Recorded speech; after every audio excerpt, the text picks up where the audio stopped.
Hey guys, welcome back to my channel. So today we are going to work on a forearm balance. So Pincha Mayurasana, which actually happens to be my favorite pose to work on. So Pincha Mayurasana is an inversion, so it is more of an advanced posture. The forearm stance builds up upper body strength, arm strength, builds up confidence, circulation throughout the body, gets your blood going, and it's also a lot of fun to do. So you will need a chair or stool, a block, and a strap, and a smile on your face because this is going to be super fun.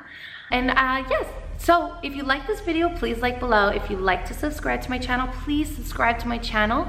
I also have a little link thingy in the corner. I don't know which corner it is, but but it's going to be in the corner. If you'd like to get to know me and my sisters, then you guys can click that and subscribe to their channel. It's pretty awesome. We're pretty funny. But yes, now we will get started. Hey guys, all right, so we're gonna work on Pincha Mayurasana, which is a forearm balance or an inversion. So I'm just gonna give you a couple of poses that you can do to warm up the body before we get into an inversion. So we're gonna start downward facing dog. And before we start, let me just tell you to have a chair or a stool next to you, and then one block, and then your strap as well. All right, now we can start. So go into your downward facing dog. So your hands are shoulder distance apart, and then tuck the toes, lift your hips up and back, downward facing dog. Now you're rooting down in the circumference of your hand, but you're rolling into the index finger and thumb. So you're putting more weight into the index finger and thumb. Firming the triceps in, biceps roll forward. So you're firming the outer arms in. Now, after overarching in the back, I want you to see if you can lift the lower ribs up and find a nice straight line. Lifting the hips up and away from the crown of the head, thigh bones pressing back to release the heels down. Now you shift into plank pose, shoulders in line with the wrists, draw the belly in. Crown of the head reaches towards the front. Releasing the top of the buttock down towards the heels. And exhale, lift your hips up and back, downward facing dog. Now we're going to do this 2 more times dynamically by breath, warming up the shoulders. So as you inhale, shift into plank pose, shoulders in line with the wrists. Exhale, lift your hips up and back, downward facing dog. Inhale, shift into plank pose, shoulders in line with the wrists, pressing both thigh bones up towards the ceiling. And then exhale, lift your hips up and back, downward facing dog. Now you'll come down onto your knees and we'll find our way into Balasana, child's pose. So take your arms by your hips, knees together as you extend the chest forward. As you inhale here, lengthen. Exhale, releasing the shoulder blades away and down.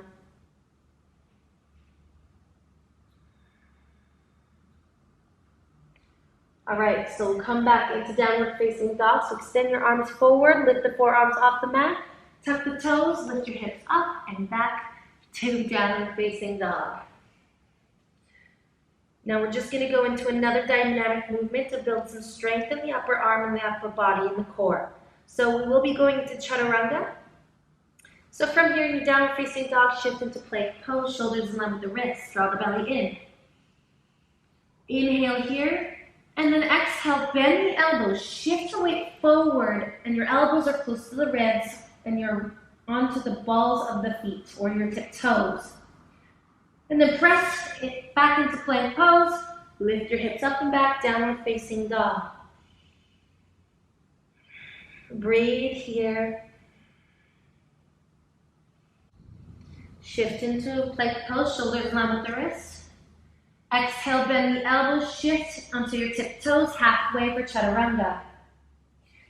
Inhale, press into plank pose. Exhale, downward facing dog. We're going to do that 1 more time. As you inhale, shift into plank pose. Exhale, chaturanga halfway onto your tiptoes. Inhale, press into your plank pose. Exhale, lift your hips up and back. Adho Mukha Svanasana. Take a breath here as you firm the outer arms in. And then exhale out all the air. Place both knees down on the mat. Come back into Balasana, bringing both knees together. Torso rests on the thighs, taking your arms beside your hips. As you let the gravity pull your shoulder blades down.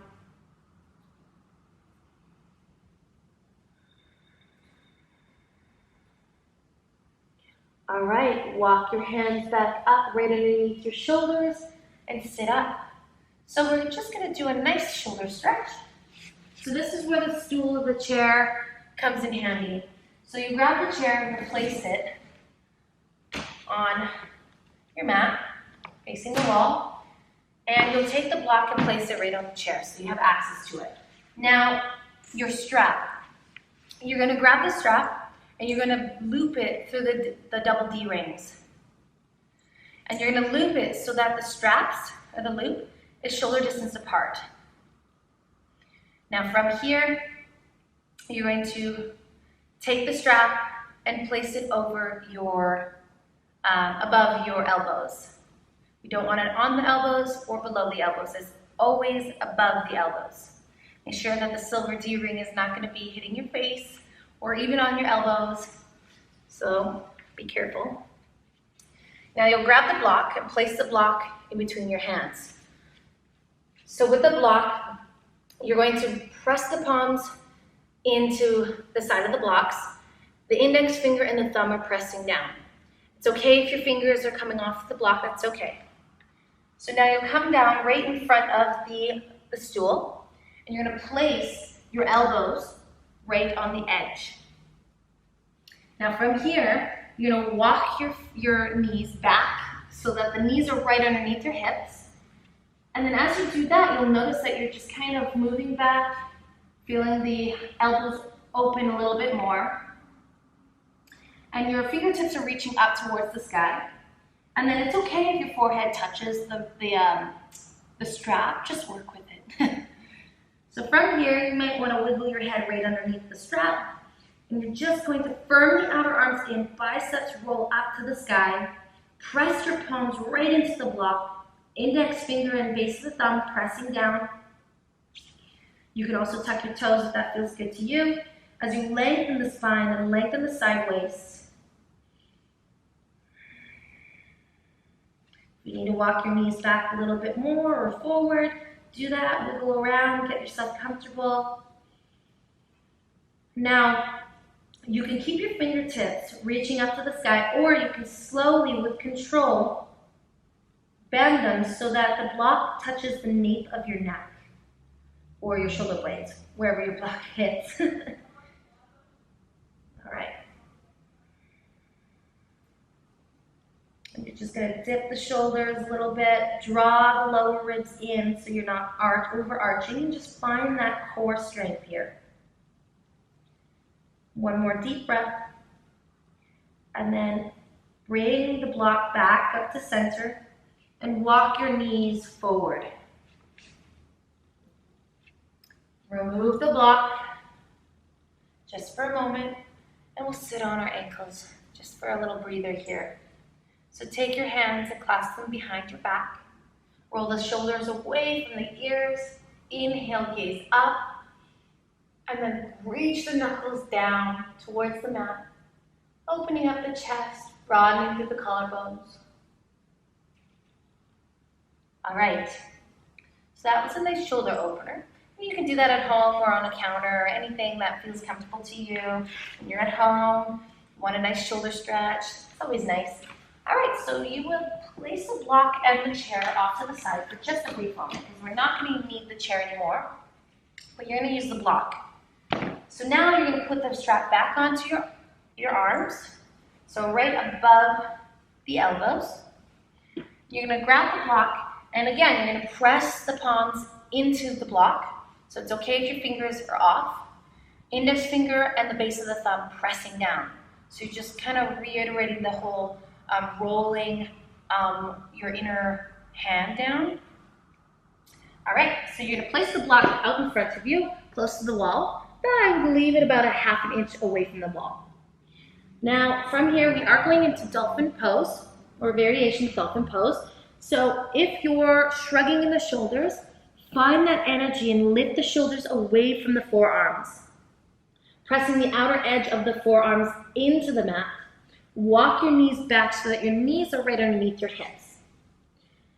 You're going to gaze between your forearms, tuck the toes, and lift your hips up and back into dolphin pose. Now, you can always just relax your head down and gaze between the feet for dolphin pose, but you'll notice that the strap is there on your forehead, so it may be uncomfortable. So here in dolphin pose, you're finding that energy up through the arms, softening the nape of the neck, drawing the lower ribs towards the front of the hip bones, and pressing those shoulder blades into the chest so you're not rounding in the upper back. One more breath here in your dolphin pose as you roll the inner thighs back. Press both thigh bones down, and you can even walk your toes towards your heels a little bit more. As you gaze between the feet, and then exhale, release down into child's pose. So wiggle your arms out through the strap, and then take your arms by your hips, and we'll rest here for just a brief moment in your child's pose. Setting up for Pincha Mayurasana or dolphin pose can be a lot on your shoulders and your upper back. It's just you're strengthening that part of your body and setting up for a stronger and advanced posture. With the block and the strap at first, and then after we'll do it without it. So again, you'll strap your arms, place them above your elbows. Make sure the D-rings are not by your elbows, it'll be, you feel uncomfortable. Grab the block, and you're gonna place, and this time you're not gonna press the palms down into the mat. What you're gonna do is you're gonna place your palms down, so prone towards the mat. And then your index finger is gonna be pressing onto the block, and your thumb is gonna be pressing the bottom of the block. But you wanna have a little space between the block and your hands, like so, okay? So now you're going to place the block down in front of the mat, about a ½ an inch away from the wall, and then root your palms down so your hands are prone. And then walk the knees out so that the knees are right underneath the hips. From here, you're rolling the inner forearm down, pressing the center of the forearm into the mat, pressing the palms down, so putting more weight pressing more weight into the index finger and thumb. Find that energy up through the elbows, so you're drawing the shoulders away from the ears. Gaze between the forearms or the thumbs, whatever feels comfortable to your neck. Tuck the toes and lift your hips up and back into another variation of dolphin pose. Now you can walk your toes towards your elbows as you press the shoulder blades into the chest, and so that your shoulders are right over the elbows. You're going to lift the right leg up, hip height, square the hip, point the right toes down, and then bend the left knee and use the left leg as a catapult, like something where you would just hop. So you can hop up until your legs are up on the wall. Now from here, you're going to keep that gaze in between the forearms. Now you're going to flex the toes and scrub the heels up the wall. Now you're rolling the inner thighs back towards the wall as you lift the top of the buttock towards the heels. And if you're arching, I want you to draw the lower ribs in. Keep reaching your heels up. And then when you're done, one foot and then the other. Wiggle your arms out of the strap and find your way into Balasana.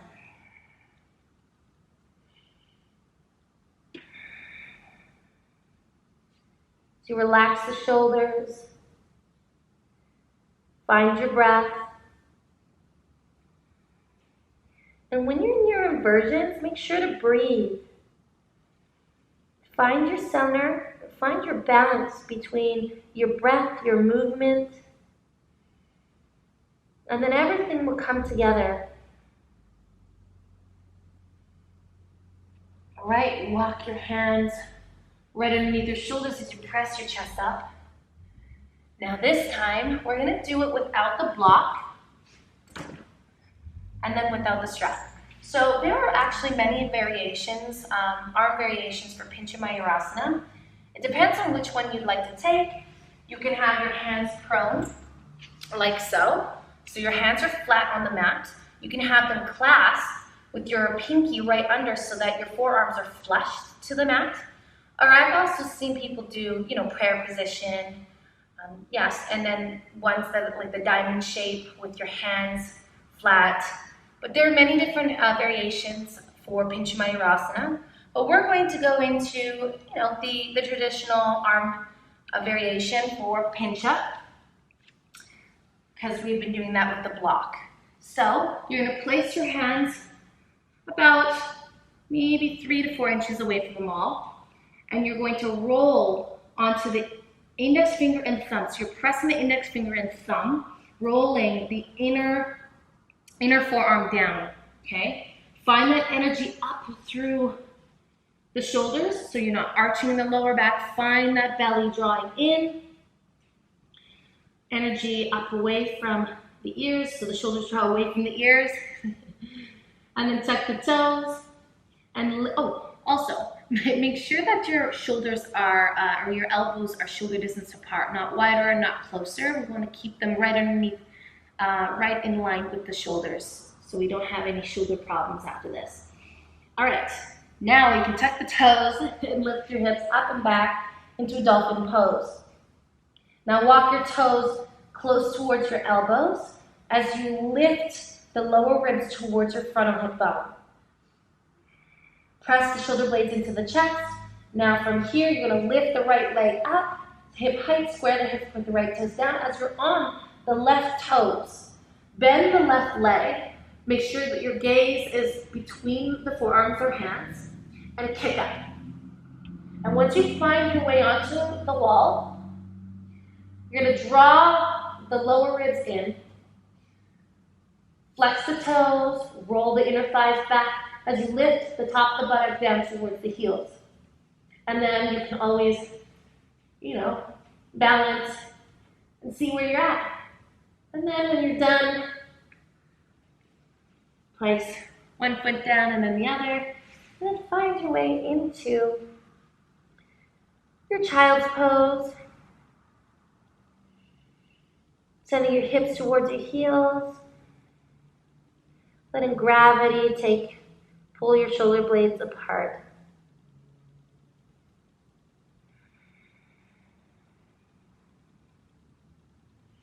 Walk your hands back up, right underneath your shoulders as you lift the chest.